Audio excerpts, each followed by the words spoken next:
જિલ્લાના ચોતરા ગામે 20 વર્ષના યુવાનની સ્મશાન નજીક ખેતરના શેઢે લાશ મળતા લાશને રાજુલા સિવિલ હોસ્પિટલ ખાતે ખસેડાઈ। આ ઘટનાની જાણ રાજુલા પોલીસને થતાં હોસ્પિટલ ખાતે દોડી આવ્યા। રાજુલાના ચોતરા ગામે યુવાનની લાશ મળવાની ઘટના બની। 20 વર્ષીય યુવાનની ચોતરા ગામના પ્લોટ વિસ્તારમાં ખેતરના શેઢામાંથી મળી લાશ।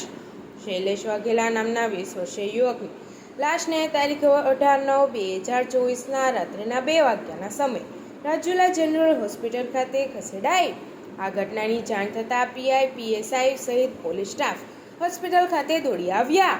મૃતક શૈલેષ વાઘેલાના લાશને લઈને પોલીસ દ્વારા તપાસનો ધમધમાટ શરૂ કર્યો।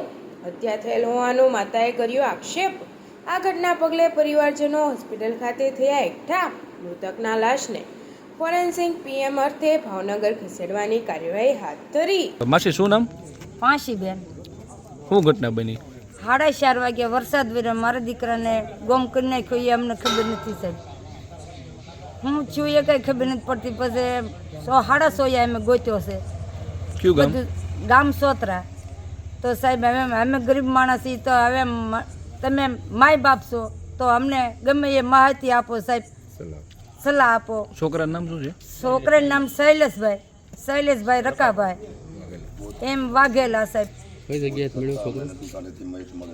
નદી કાંઠેથી લાશ મળેલી છે, શમશાનની બાજુમાંથી ઝાડના શેઢેથી મળેલી છે સાહેબ, એમ છે સાહેબ। હવે તમે માય બાપ છે ને બધાની મારી વિનંતી છે સાહેબોને કે અમારી માથે હું છે એક, અને અમારા દીકરાને મારી જ નાખેલો છે સાહેબ। અમને શંકા છે। ભાવનગર લઈ જાઓ? હા, ભાવનગર લઈ જવાનો છે સાહેબ।